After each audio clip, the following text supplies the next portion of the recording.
A curious YouTuber went to the Palestinians and started asking few simple questions on the historical origin of the Palestinian people. For example, he asked questions like, who were some of the famous Palestinian kings? Most of the respondents, they couldn't give any satisfactory answers. Some tried to recollect and come up with some random names, but most of them couldn't get beyond few decades or beyond the years of the Mandate Palestine. In fact, it was fascinating to see how everyone believed that there was an ancient Palestinian state in the same region, but none of them could provide any single evidence to a famous ruler from that ancient Palestinian kingdom. Here is the clip. Let's take a look. Name an important Palestinian in history. يعني ياسر عرفات رمز نوبة هذا يعني مليان شخصيات مش جميع نتذكر. There's a lot of important people, but I can't remember everybody. خلينا على ياسر عرفات.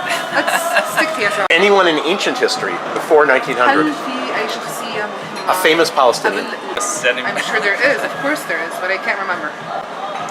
Name someone important in Palestinian history. أبو عمار. في حدا ثاني؟ From ancient history? كان؟ لا قبل أبو عمار ما بنعرف حدا. We don't know anybody from أبو عمار. No, we don't. No. Okay. For the Islamic Salah ad-Din. Name a famous Palestinian. هو حدا فلسطيني مشهور من قبل 200 سنة أو مش متذكرة حاليا يعني. I can't remember right now. I don't know. شخصية من التاريخ. ياسر عرفات. ياسر عرفات. A famous, important Palestinian in history. هو ياسر عرفات. No. 200 years ago, 300 years ago, 1,000 years ago. ما بنعرف. We don't know anybody from 200 years ago. Having seen the clip, you might wonder, was there really a Palestinian people who lived in these regions since the ancient time? If yes, who were they? Where did they live? And how did they interact with the neighboring states and kingdoms? This is what I would like to explore in this episode, the origin of Palestine and Palestinians through the lens of history. Welcome to Discern Scripture YouTube channel. If you haven't subscribed to the channel, please do subscribe and support the channel. Feel free to look through our content and share it with those that might be interested. In the last two episodes, we have explored the ancient connection of the Jews to the land, particularly through archaeological references. I will add the links in the description. Please check them out. Now let's get on with the video.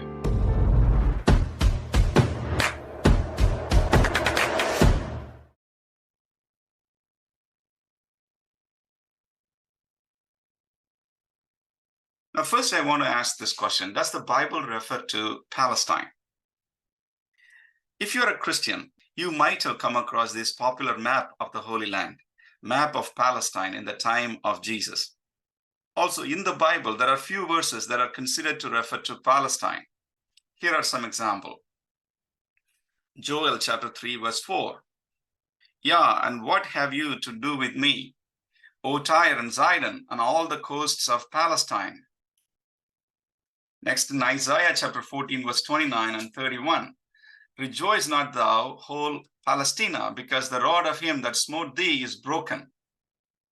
Verse 31, howl, O gate, cry, O city, thou whole Palestina art dissolved.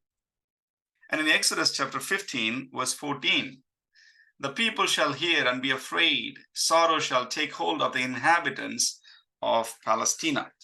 Okay, does that prove Palestine is found in the Bible? No, we have to wait a minute. Here is the comparison of different Bible translation of the verse from Joel chapter 3, verse 4. Take a look at these areas. Take a look at these different translations. Regions of Philistia, cities of Philistia, regions of Philistia, regions of Philistia, and coasts of Palestine. As you can see, only the King James Bible has Palestine. All the other translations, they have Philistia in the same place. So why are they not translating it as Palestine? To understand this, we have to go to the original language of the Bible, that is Hebrew. Let me present a quick comparison here. So this is Joel chapter 3, verse 4 in Hebrew. So we can also read this, the transliteration here. So if you look at this region, which says the coasts of Philistia or the coasts of Palestine, in Hebrew, this is what it says. Galileot Pelaset. So if you look at this verse, we have the reference to Tyre and Sidon, and also the coasts of Philistia, or the coasts of Palestine. Now, take a look at this map. Tyre and Sidon is located on the north, but Philistia would be located in this region, around the coastal region, right here. So that is why most of the Bible translations, they do translate this verse as coast of Philistia. Where does this word Palestine actually come from? And who were the early Palestinians? So now let's turn our attention to a bit of history on the origin of these important terms. So what is our current understanding of Palestine? When these words Palestine and Palestinians are used, they are generally understood this way. Palestine as the region and Palestinians are people who are coming from this region. Palestine has become a non-member observer state at the United Nations based on the UN General Assembly Resolution 67/19 since 2012. Now, if you ask a Palestinian or a Palestinian supporter, they would most likely define Palestine as a region between the river to the sea. The popular chanting, "River to the sea, Palestine will be free," it reveals a grand ambition for freedom and also geographical extent of the envisioned state of Palestine from the west of Jordan River to the Mediterranean Sea. If realized, it would superimpose itself upon the existing state of Israel, most likely not beside it. Now let's go back to the ancient period and probe the etymology of the term Palestine. I want to share two things in this connection: its origin and its meaning. Let's ask, where does this word Palestine come from? The first thing to notice is that the Palestine is definitely not Arabic. The etymological root of this word most likely comes from Egyptian language. Now, the Egyptians, they refer to Paliset or Pulaseti as group of outsiders that attacked Egypt around the 12th century BC. When the Paliset attempted to invade the Egyptian lands by sea, Pharaoh Ramses III defeated them at the Battle of Delta in the year 1175 BC. After defeating them, Ramses forcibly relocated them into the coastal area in the land of Canaan. So these events are recorded on the walls of Ramses III's mortuary temple at Medinat Habu. So it is where the Paliset inscriptions, they make the first reference to Paliset. Today, historians generally identify the Paliset with the Philistines, who lived in the coastal regions of ancient Canaan. Philistine settlement in the land of Canaan took place around the 12th century BC. The Philistines on the coast, they went to wars with those who lived in the hill country. You know the famous confrontation between Goliath and David. Actually, Goliath was representing the Philistine side and David was representing the Israelite side. Okay, let's look at these words in different languages. Egyptian, Peliset or Peliseta, and Israel, Philistim or Philishet. Akkadian, Palastu. Greeks, Philistinoi in plural. Romans, Philistinus. If you look at all these different languages, the root word seems to be Egyptian, Paliset. So in summary, we can trace the origin of the word Palestine to Egyptian word Paliset. Okay, now we understand where is it coming from. The next question, what does this word actually mean? What does Palestine actually mean? But it is quite likely that the Hebrew word Philistim is derived from the Egyptian word Paliset. The root of the Hebrew word Philistim is Palash. There are two possible meanings that we can derive from this root. Palash in the biblical terms, it could mean to roll around in ashes in grief. In that sense, Philistine land could mean land of grief, possibly referring to the nature of the region that went through so much war, displacement, settlement, and human suffering. So ancient Israelites who were living in the hill regions must have looked at the plight of these people in the coastal area, their suffering, sympathetically. Some others, they associate this root Palash to mean to invade, referring to Philistines as trespassers and intruders, referring to their status as the foreign immigrants into the land of Canaan. So they seem to follow the Egyptian word Paliset to mean invaders and foreigners. In that sense, Philistine land could also mean land of the trespassers or foreign invaders. In any case, when Greeks and Romans, they began to refer to Palestine in the classical antiquity, they most likely meant Palestine as the land of Philistines, without these Hebrew etymological nuances. Now, let's move on to the evolution of Palestine through times, from a general toponym to a specific term with political geographical significance. We have already noted that the coastal regions of Canaan came to be called as the land of the Philistines. The 5 cities of the Philistines were Gaza, Ascalon, Ashdod, Gath, and Ekron. They were known as the Philistine Pentapolis. They were largely city-states, each with its own rulers, often cooperating in times of conflict with external group of people. The land in which these cities were located, that is close to the Mediterranean coast, and it was known as the land of the Philistines. We know from history that Nebuchadnezzar's invasion led to mass displacement of Philistines, and they were exiled to the Babylonian city of Nippur in 6th century BC. The region came under the Persian Achaemenid rule after the Babylonians, and then the Greeks under Alexander invaded the region on their way to conquer Egypt. Let's turn our attention to the first mention of Palestine in history. So during the classical Greek period, writers such as Herodotus and Aristotle, they made references to the land of Philistines as Palestine. Herodotus is a Greek historian. He is known as the father of history. His use of the term Palestine is quite fluid. He says district of Syria called Palestine. Sometimes he would say Syrians called Palestinians. So in his conception, he seems to use the word in its generic sense to describe the region between Syria and Egypt. It is important to note that he did not refer to any specific political entity or kingdom, rather as a generic geographical reference to the region ancient Philistines were once located. Now let's look at the reference from Aristotle. Aristotle, in his book Meteorology, written in 340 BC, he referred to a lake in Palestine. Now let's read this quote. Again, if as if fabled, there is a lake in Palestine such that if you bind a man or beast and throw it in, it floats and does not sink. This would bear out what we have said. Again, most likely, Aristotle had not visited the region himself. He was writing from what he heard from Greece in the 4th century BC.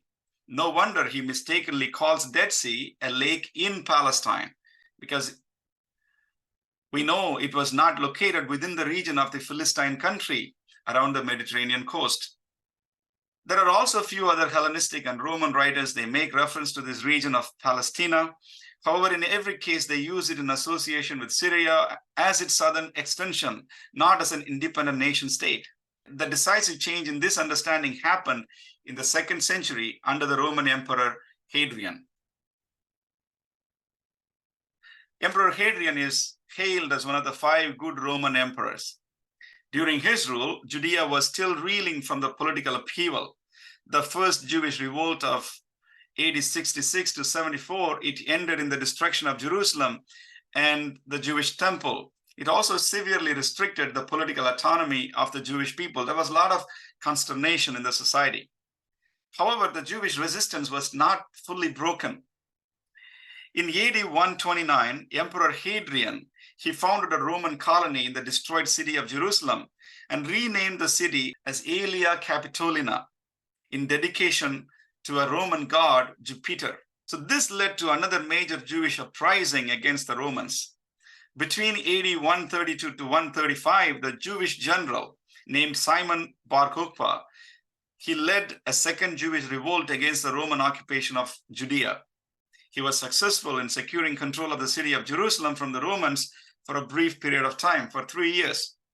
But Romans pushed back, eventually crushing the rebellion with greater vengeance. On Emperor Hadrian's orders, the Jews were expelled from Jerusalem, and Romans went on to enact serious administrative changes. They dissolved the province of Judea and integrated it in the larger administrative region, Syria-Palestina. This is the first time the name Palestina became associated or came to be associated with an official region.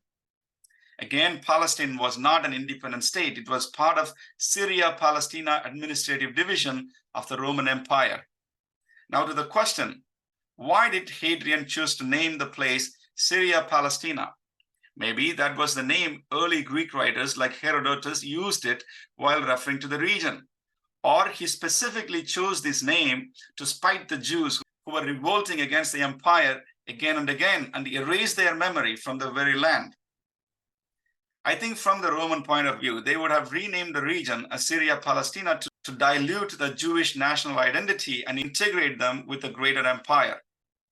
In a word, Palestine, as used by the Romans, was a colonial construct to superimpose on the regional Jewish identity and to facilitate greater integration. Now, who were the people in Roman Syria-Palestina? Though the Jewish people were expelled from Jerusalem, they continued to live in the Judean province, now renamed as Syria-Palestina. The first inhabitants of the Syria-Palestina included many people groups that inhabited the same region: the Jews, the Idumeans, the Samaritans, the Phoenicians, the Galileans, the Syrians, and so on. Now, Palestine under the Byzantines. In the 4th century AD, Syria-Palestina province came under the rule of the Eastern Roman Empire from Constantinople. The city was renamed as Jerusalem. The province once again went through major administrative restructuring. This time, its boundaries even grew wider, and additional regions were added as far as Arabia. Byzantines restructured the Syria-Palestina into Palestina Prima, Palestina Secunda, and Palestina Tertia, or Palestina Salutaris, which means First Palestine, Second Palestine, and Third Palestine. The capital of Palestina Prima was Caesarea Maritima. It included the central parts of Palestine, including the coastal region, Judea, and Samaria. Palestina Secunda included northern Transjordan, the lower Jezreel Valley, the Galilee, and the Golan area. Palestina Tertia, or the Salutaris region, its capital was in Petra. It included the Negev, the southern Transjordan, and parts of the Sinai Peninsula as far as Arabia. This administrative arrangement continued as long as Byzantines controlled this region until the Muslim invasion in 637 AD. So who were the people of Byzantine Palestine? During these years, Greek-speaking Byzantine Christians and Samaritans dominated the central regions of the Palestina Prima. Christian Ghassanid Arabs and Nabatean Arabs, they dominated the Palestina Secunda and Tertia regions respectively. A good number of Jewish population also lived in this region. In fact, the last Jewish attempt to take over Jerusalem, it took place against the Emperor Heraclius in AD 614 to 617. In fact, Jews took control of Jerusalem for a short period of time, along with the Sassanids. So as you can see, the number of Jewish population continued to exist in this ancient region, which was called as Judea. Now it is Palestina Prima, but Jews lived there continually. Now let's go to Palestine under the Muslim rule. Filastin and the Damascus Eyalet. From AD 637 to the 20th century, the region of Syria-Palestina came under steady Islamic control. It was called Filastin. Filastin means the military district of Palestine, roughly following the lines of the Byzantine Palestina Prima. The first period was from AD 637 to 1099. It saw gradual movement of various Arab tribes into the region and eventual settlement. At the time of the Muslim conquest of Palestina Prima and Secunda, the larger population there were Christians and Jews. Once the land fell to the Muslim invaders, several Arab tribes from the Arabian Peninsula moved into the region as part of the Arab military, and they established this military district of Filastin. So two separate processes took place once the Muslims moved into this region. One is cultural Arabization, another one is religious Islamization. Both of them started as a result of the conquest. Arabization refers to a specific form of cultural assimilation that often includes a language shift.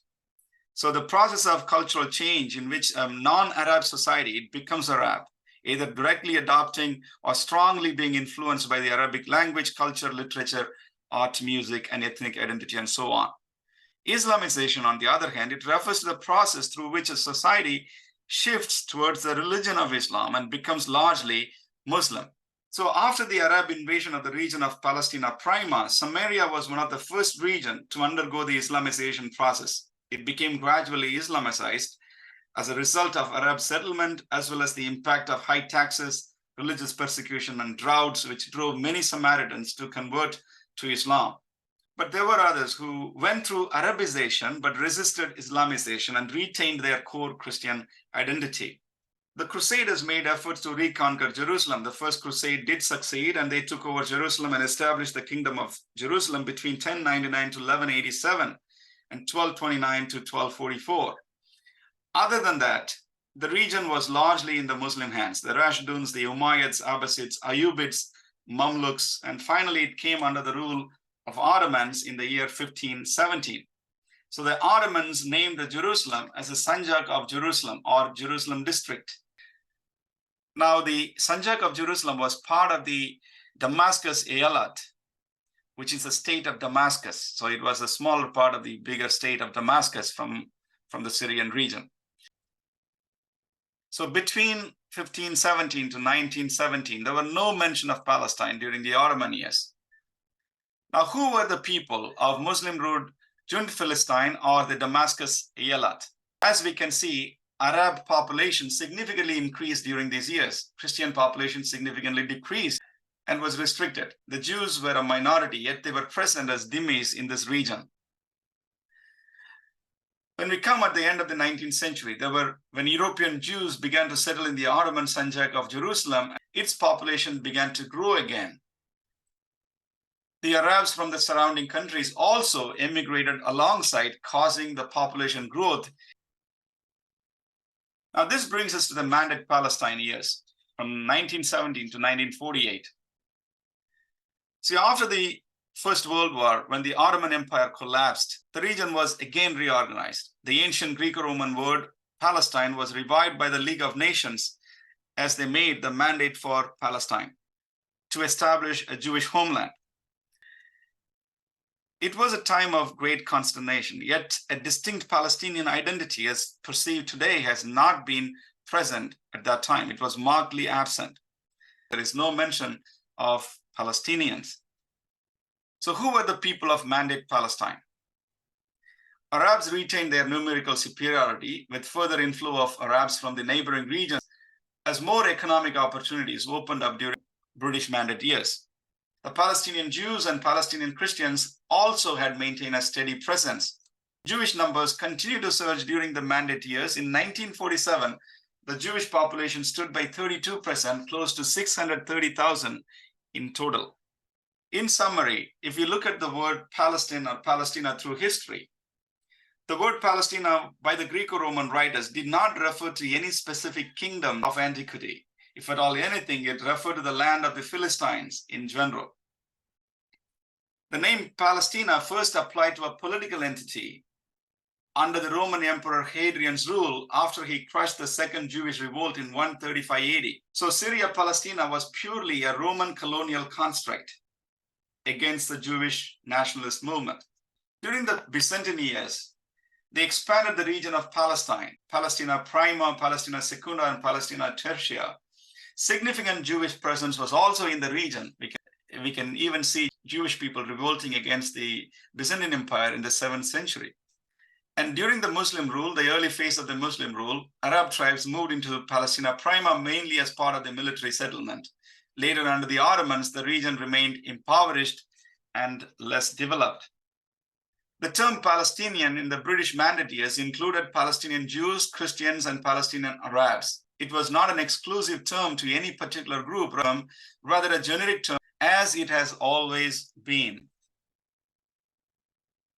Is there any archaeological reference to Palestine? Now, in the last 2 episodes, I covered evidences to Israel and Judea from ancient times. The very words Israel and Judea has been attested multiple times in archaeological references in inscriptions since 12th century BC. There are references to Philistia and Philistines in the ancient literatures, as we see in the Bible and also see in archaeological records. We don't have any specific inscription that bears the name Palestine from antiquity. We have seen in the Bible, in the Old Testament and the New Testament, there are no references to Palestine. If Greeks and Romans started using Palestine as a designation to some specific place, it would have been mentioned in the Bible, at least in the New Testament, but there is none.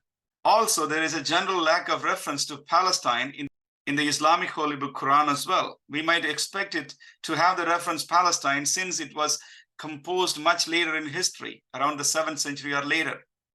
But still, there is a general absence of the reference to Palestine. Now, there is a glaring lack of archaeological reference to independent kingdom of Palestine from ancient times. We don't see any specific Palestinian kingdom, its capital, its flags, its coins, its inscriptions, its military victories. It's all absent. The evidence that are brought forth only correspond to the Philistine cities of the coastal region of ancient land of Canaan. However, one can argue that in archaeology, the absence of evidence is not the evidence for absence. Who knows, we might come across a huge finding that might shed light on this issue in the future.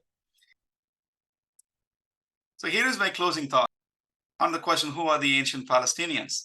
Historically, it refers to the people who lived in that region, be it in the coastal region of Palestine in the 12th century, or the inhabitants of the Roman Syria-Palestina, or the 3 Palestines of the Byzantines, or afterwards during the Muslim rule.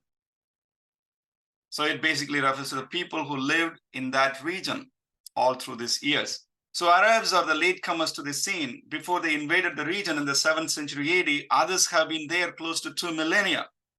This is important for us to remember in our conversation. A proper definition of native Palestinians include all the descendants of the ancient people that lived in those very lands, including Canaanites, Philistines, Syrians, Nabateans, Samaritans, Jews, Armenians, Arabs, and numerous others. Some of these ancient communities have lost their unique identity due to war and displacement and dispossession, and they have been supplanted by others. But some others, like Jews, they retain their ethnic, linguistic, and religious identity quite strongly. Jews have lived in this region for millennia, and Christians since the 1st century, and Arabs since 7th century. So any talk of Palestine, be it past or present, should not and must not exclude the Jewish and Christian communities that have existed in these lands for thousands of years, and their right to exist and thrive alongside their Arab neighbors. The idea of Palestine as a distinct people group, as ethnically Arabs and religiously Muslim, is relatively recent, possibly having its origin from the Mandate years or even much later. This exclusivist narrative cannot be justified in view of history. Palestine has existed for over 3,000 years ago. I believe it will still exist until the Day of Judgment. Palestine is a name that does not go back 3,000 years, my friend. Study the history of that particular landmass and how the names have been changed and moved around and so on and so forth. And the people have come and gone, including Jews, even at the peak of the Ottoman Empire, whatever empire, Jews were always there. Because it's like you don't understand the history. The history is it's a beautiful, fascinating sociological history. Also, the Arab inhabitants of Palestine never had a separate state and largely considered themselves as part of the larger and global community of Arabs or Muslims. This might explain why they had difficulty trying to answer the questions of the YouTuber that we saw in the introduction. So what we see from history is that identity either evolves from ancient roots and morphs into modern times, or freshly conceived and constructed out of historical necessity to tackle the present realities. A mix of both seems to be the case when it comes to the formation of modern Palestine and Palestinian identities. These terms are loosely drawn from the ancient Philistia and Philistines, but now they have morphed to articulate the aspirations of the people that live in Gaza and Judea-Samaria area or the West Bank. As human beings inhabiting Earth at this point of time in history, we must be sympathetic to the historical experiences of its long-standing communities without excluding one for the other. The people of this region have gone through tremendous suffering, displacement, and dispossession again and again for millennia. So let peace be our goal, and brotherhood and humanity be our banner. I want to close with 2 quotes about peace. Jesus said, "Blessed are the peacemakers, for they will be called children of God." If it is possible, as far as it depends on you, live at peace with everyone. Once again, let peace be our goal. Thank you for checking out this video. If you haven't subscribed to the channel, please do subscribe and support our channel and click on the bell icon so that you can be notified anytime we post a new video. Also, feel free to share your thoughts in the comment section below. Once again, thank you very much. God bless you. Shalom.